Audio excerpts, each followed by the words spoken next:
ओम शांति। आज 6 जुलाई 2024 के महावाक्य में प्यारे मीठे बाप दादा ने कहा, मीठे बच्चे, बाप की याद से बुद्धि स्वच्छ बनती है, दिव्य गुण आते हैं। इसलिए एकांत में बैठ अपने आप से पूछो कि दैवी गुण कितने आए हैं।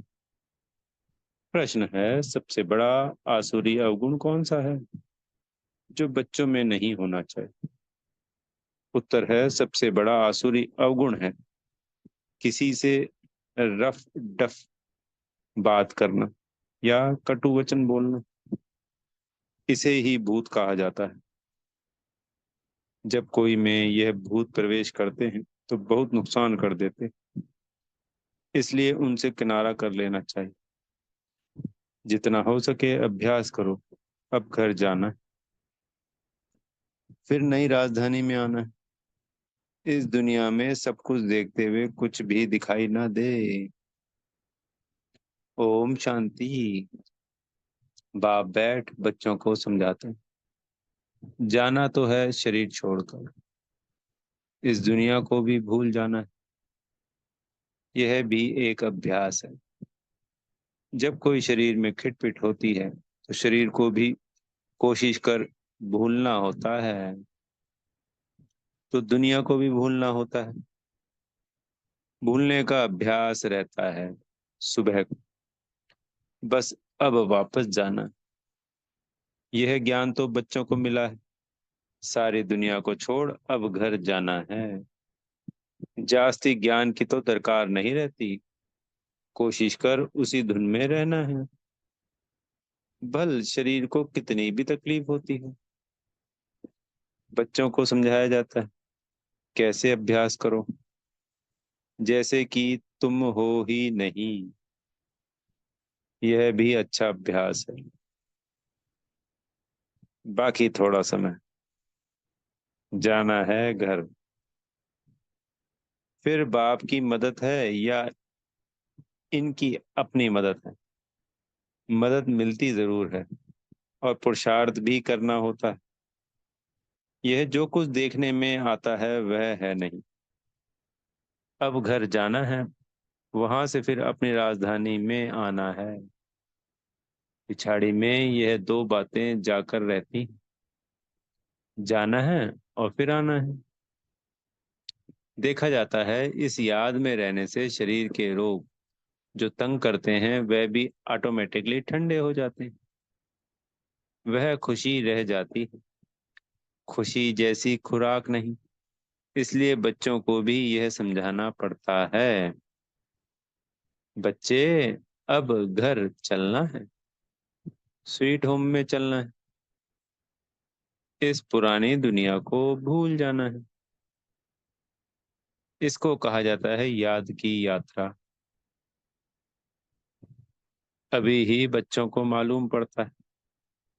बाप कल्प कल्प आते हैं, यही सुनाते हैं, कल्प बाद फिर मिलेंगे।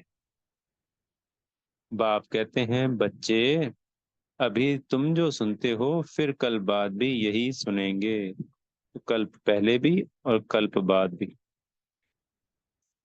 बीता हुआ कल, जो आज है, और फिर जो आने वाला कल। 5,000 वर्ष वाला कल की बात कर रहे हैं।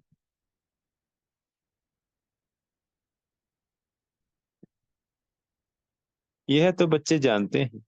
बाप कहते हैं, हम कल्प कल्प आकर बच्चों को मार्ग बताता हूँ।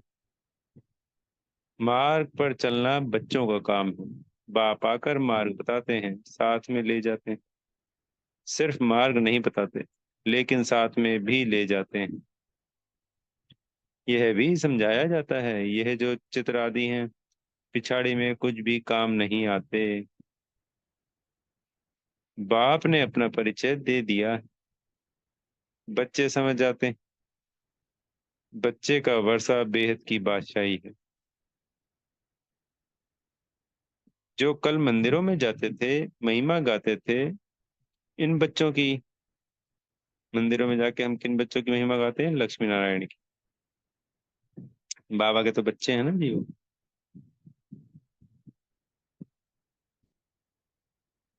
बाबा तो इन्हों को भी बच्चे बच्चे कहेंगे ना, जो उन्हों के ऊंच बनने की महिमा गाते थे, अब फिर ऊंच बनने का पुरुषार्थ करते हैं। तो महिमा कौन गाते थे? जो ब्रह्मा बाबा मम्मा होंगी, तो भक्ति तो की होगी, तो ऊंच बनने का पुरुषार्थ करते थे, उनकी महिमा गाते थे। अब पुरुषार्थ करने लग गए, क्षमा चाहेंगे। पहले महिमा गाते थे, अब पुरुषार्थ कर रहे हैं।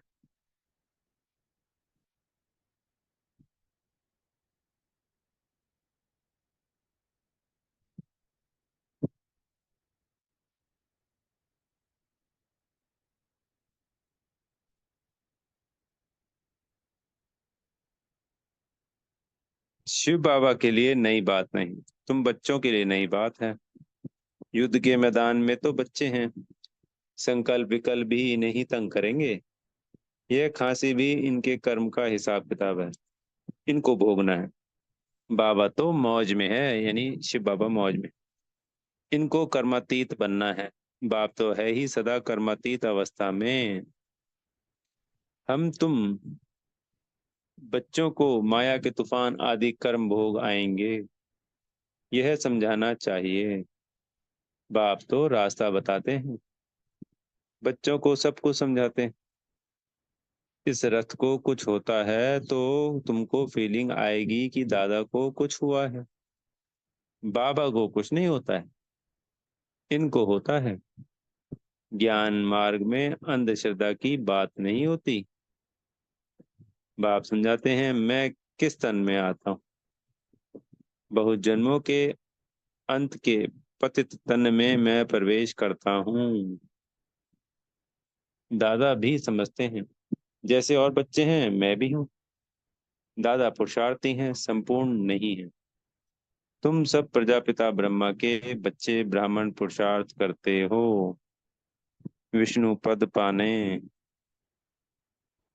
लक्ष्मी नारायण कहो विष्णु कहो, बात तो एक ही है। बाप ने समझाया भी है, आगे नहीं समझते थे। ना ब्रह्मा विष्णु शंकर को, ना अपने आप को समझते थे। अभी तो बाप को ब्रह्मा विष्णु शंकर को देखने से बुद्धि में आता है, यह ब्रह्मा तपस्या करते हैं। यह सफेद ड्रेस है, कर्मातीत अवस्था भी यह होती है। इन एडवांस तुमको साक्षात्कार होता है। यह बाबा फरिश्ता बनेंगे, ब्रह्मा बाबा। तुम भी जानते हो, हम कर्मातीत अवस्था को पाकर फरिश्ता बनेंगे नंबरवार।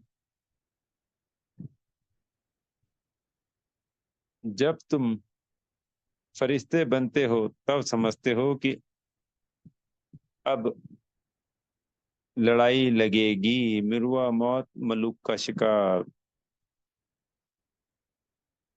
यह बहुत उच्च अवस्था है, बच्चों को धारणा करनी है। यह भी निश्चय है कि हम चक्र लगाते हैं और कोई इन बातों को समझ ना सके। नया ज्ञान है और फिर पावन बनने के लिए बाप याद सिखाते हैं। यह भी समझते हो, बाप से वर्षा मिलता है, कल्प कल्प बाप के बच्चे बनते हैं।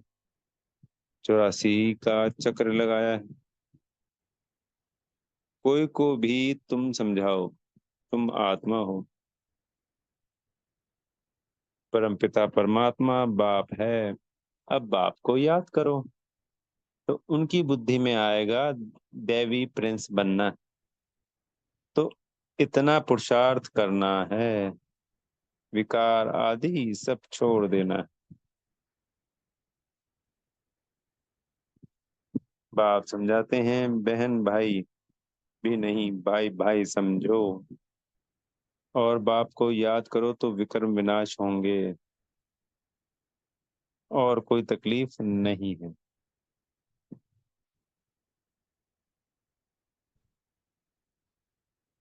पिछाड़ी में और कोई बातों की दरकार नहीं पड़ेगी, सिर्फ बाप को याद करना है, आस्तिक बनना है, ऐसा सर्वगुण संपन्न बनना है।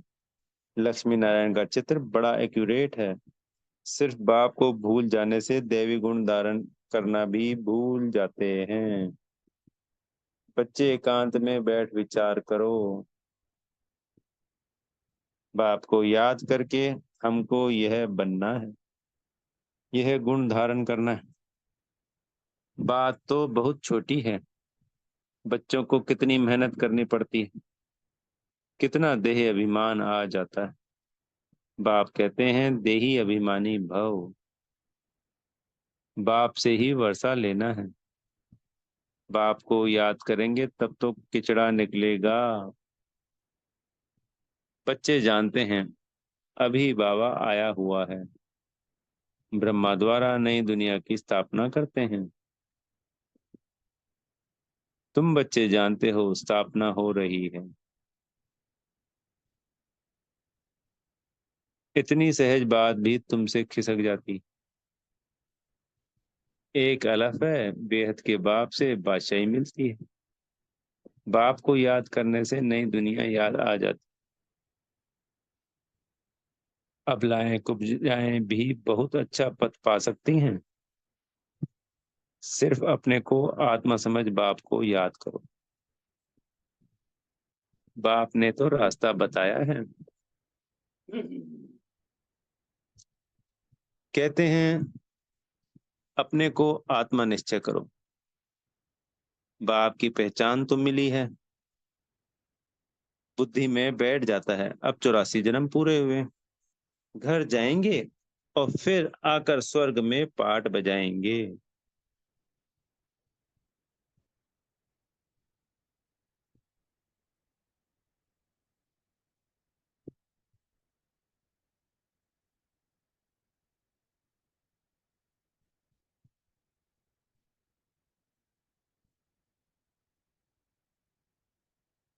यह प्रश्न नहीं उठता कि कहाँ याद करूं, कैसे करूं। बुद्धि में है कि बाप को याद करना है। बाप कहाँ भी जाए, तुम तो उनके ही बच्चे हो ना। बेहद के बाप को याद करना है।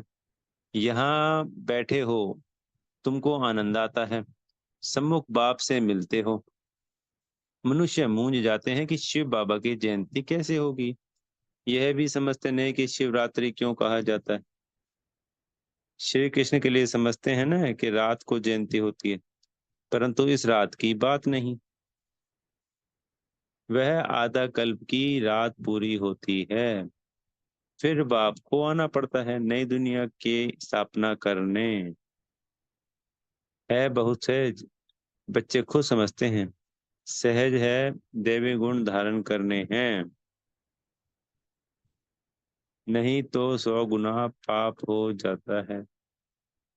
मेरी निंदा कराने वाले उच्च ठौर नहीं पा सकेंगे। बाप की निंदा कराएंगे तो पद भ्रष्ट हो जाएगा। बहुत मीठा बनना चाहिए। रफ डफ बात करना यह देवी गुण नहीं है। समझना चाहिए यह आसुरी अवगुण है। प्यार से समझाना होता है। यह तुम्हारा दैवी गुण नहीं है। तुम बच्चे जानते हो अभी कलयुग पूरा होता है। यह है संगम युग। मनुष्यों को तो कुछ पता नहीं है, कुंभकर्ण की नींद में सोए पड़े हैं। समझते हैं 40,000 वर्ष पड़े हैं, हम जीते रहेंगे, सुख भोगते रहेंगे। यह नहीं समझते दिन प्रतिदिन और ही तमोप्रधान बनते हैं। तुम बच्चों ने विनाश का साक्षात्कार भी किया है। आगे चलकर ब्रह्मा का, श्री कृष्ण का भी साक्षात्कार करते रहेंगे। तो ब्रह्मा बाबा का भी साक्षात्कार होगा बच्चों को, अनेकों को, और श्री कृष्ण का भी।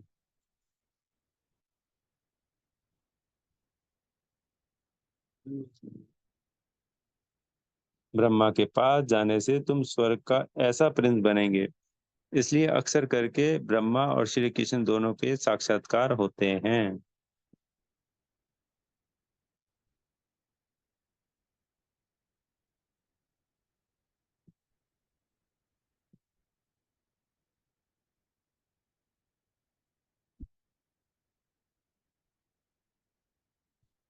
कोई को विष्णु का होता है, परंतु उनसे इतना समझ नहीं सकेंगे। नारायण का होने से समझ सकते हैं।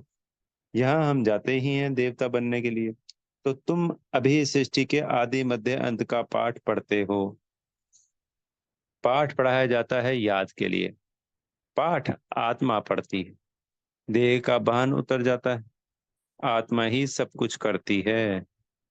अच्छे व बुरा संस्कार आत्मा में ही होते हैं। तुम मीठे मीठे बच्चे 5,000 वर्ष के बाद आकर मिले हो। तुम वही हो। फीचर्स भी वही हैं। 5,000 वर्ष पहले भी तुम ही थे।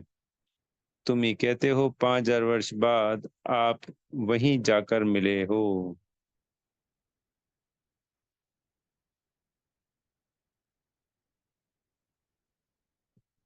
जो हमको मनुष्य से देवता बना रहे हैं।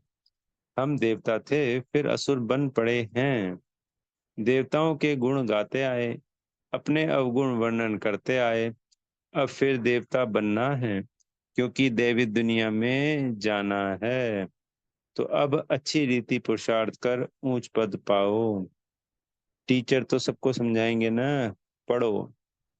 अच्छी मार्क्स से पास हो तो हमारा भी नाम वाला और तुम्हारा भी नाम वाला होगा।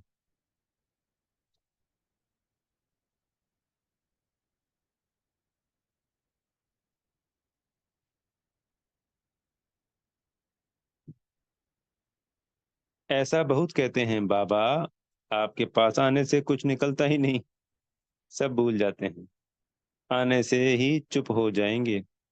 यह दुनिया जैसे कि खत्म हुई पड़ी है। फिर तुम आएंगे नई दुनिया में। वह तो बड़ी शोभनीक नई दुनिया होगी। कोई शांति धाम में विश्राम पाते हैं। कोई को विश्राम नहीं मिलता है। ऑलराउंडर पाठ है। परंतु तमो प्रधान दुख से छूट जाते हैं। वहां शांति सुख सब मिल जाता है स्वर्ग में। तो ऐसे अच्छी रीति पुरुषार्थ करना चाहिए। ऐसे नहीं कि जो नसीब में होगा। नहीं। पुरुषार्थ करना चाहिए। समझा जाता है कि राजधानी स्थापन हो रही है। हम श्रीमत पर अपने लिए राजधानी स्थापन कर रहे हैं।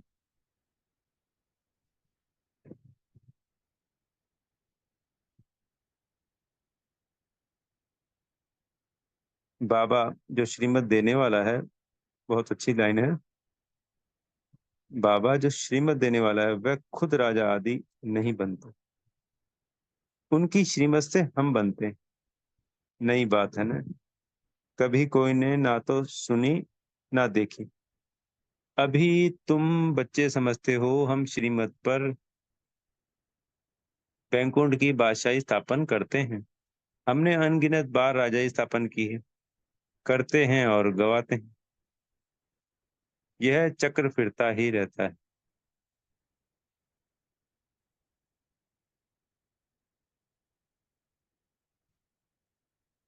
पादरी लोग जब चक्कर लगाने निकलते हैं तो और कोई को देखना भी पसंद नहीं करते। सिर्फ क्राइस्ट की ही याद में रहते हैं। शांति में चक्कर लगाते हैं। समझ है ना। क्राइस्ट की याद में कितना रहते हैं। जरूर का क्राइस्ट का साक्षात्कार हुआ होगा। तब पादरी ऐसे थोड़ी हैं। कोर्टों में कोई तुम्हारे में भी नंबरवार है। कोर्टों में कोई ऐसी याद करते होंगे।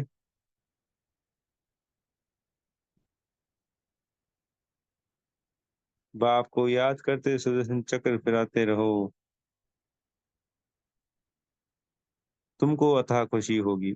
श्रेष्ठाचार देवताओं को कहा जाता है। मनुष्यों को भ्रष्टाचारी कहा जाता है।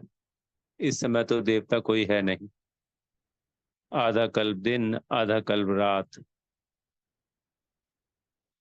यह भारत की ही बात है। बाप कहते हैं मैं आकर सबकी सदगति करता हूँ। बाकी जो और धर्म वाले हैं वह अपने अपने समय पर अपने धर्म की आकर स्थापना करते हैं।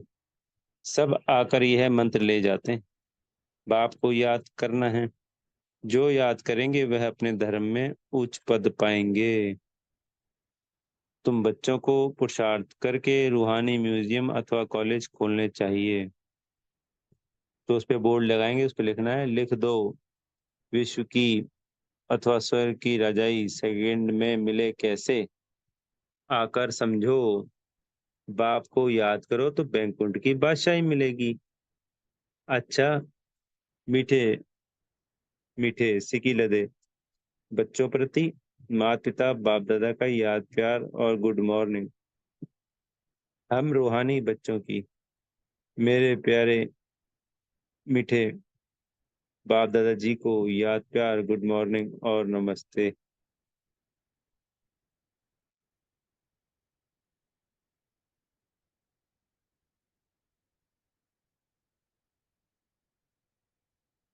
धारणा के लिए मुख्य सार में पहला पॉइंट, चलते फिरते एक बाप की ही याद रहे और कुछ भी देखते हुए दिखाई ना दे, ऐसा अभ्यास करना।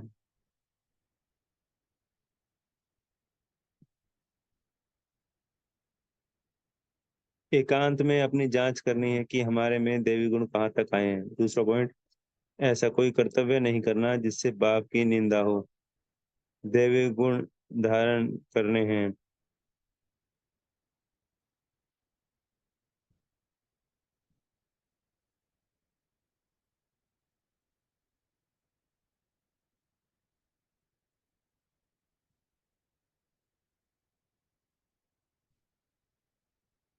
बुद्धि में रहे अभी घर जाना है और फिर अपनी राजधानी में आना है। वरदान मिल रहा है, सेवाओं में शुभ भावना की एडिशन द्वारा शक्तिशाली फल प्राप्त करने वाले सफलता मूर्त भाव। जो भी सेवा करते हो उसमें सर्व आत्माओं के सहयोग की भावना हो, खुशी की भावना व सद्भावना हो तो हर कार्य सहज सफल होगा। जैसे पहले जमाने में कोई कार्य करने जाते थे तो सारे परिवार की आशीर्वाद लेके जाते थे, तो वर्तमान सेवाओं में यह एडिशन चाहिए। कोई भी कार्य शुरू करने से पहले सभी की शुभ भावनाएं शुभकामनाएं लो, सर्व की संतुष्टा का बल भरो, तब शक्तिशाली फल निकलेगा।